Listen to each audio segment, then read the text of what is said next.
Peace, family. First of all, let me give a shout out to everybody who's been supporting the page. I've been getting a lot of feedback, comments, likes, shares, and I truly appreciate it, especially those who watch my videos on TikTok. Um, but let me be clear, I'm not here just to talk about the conditions of black people. I'm here to discuss how we can change the condition of black people. We cannot keep protesting, marching, and pretending that we're making a difference when we end up working with the same people, voting for the same people, supporting the same people who put us in this condition. So with that being said, let me get into this video here.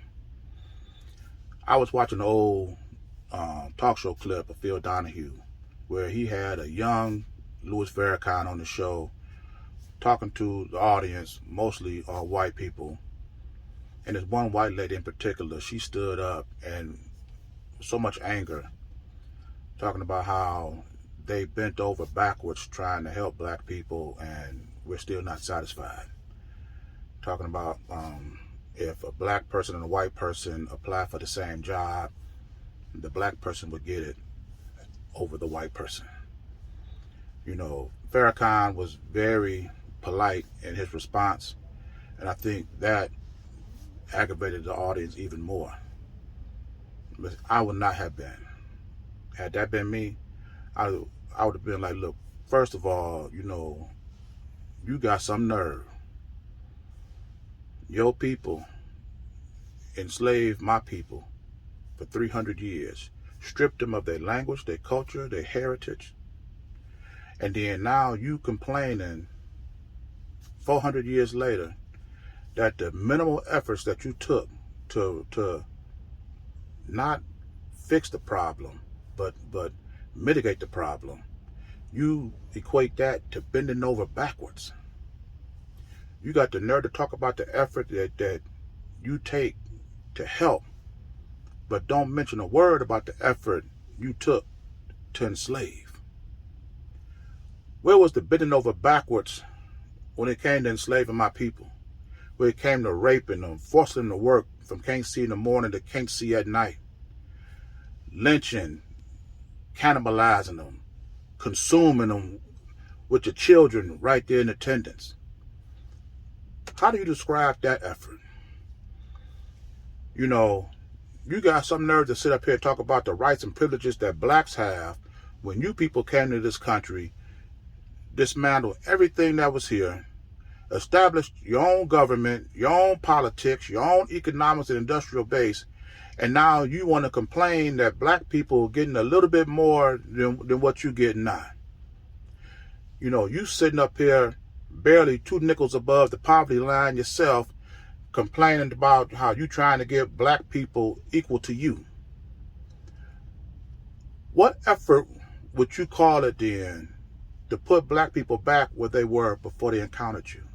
Because we were better than you. And quiet as it kept, we still better than you now.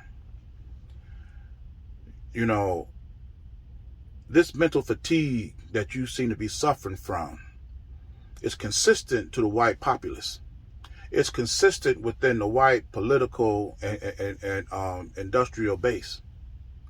This is why I encourage my people to separate from you devils as fast as we can, because when your mental fatigue get to the point where you want to stop this so-called bending over backwards approach trying to help mitigate a people, if you stop and if we don't have an alternative to go to, then our efforts will stop.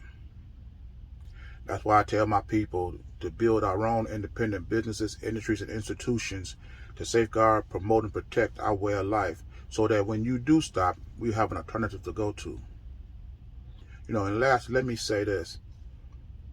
You got, I mean, just the unmitigated gall for you to sit up here and talk about how you have bent over backwards trying to help black people. But you don't mention the extenuating circumstances, the extenuating efforts that black people took to separate from you people and build their own communities. All over this country they did that. But would you call it bending over backwards when you went back over there to these communities when black people separated from you and tore them down or forced them back into your failed system, we wasn't protesting then. We wasn't complaining then. We wasn't taking no jobs from you then. We was creating our own. So if you need to be angry at anybody, be angry at yourself for enslaving the people that was better than you, and then want us to be satisfied with being equal to you. That ain't gonna happen. Not on my watch. You know, just sit back, learn to live your life without black people, because eventually that day is gonna come, and I'm gonna spend the rest of my life making sure that it do. So I'm gonna end this video here, and if you like this video, please hit that like button. And if you appreciate the pressure that I'm putting on our oppressor, put a little pressure on that follow, subscribe button, and I'll see you in my next video. Ashe.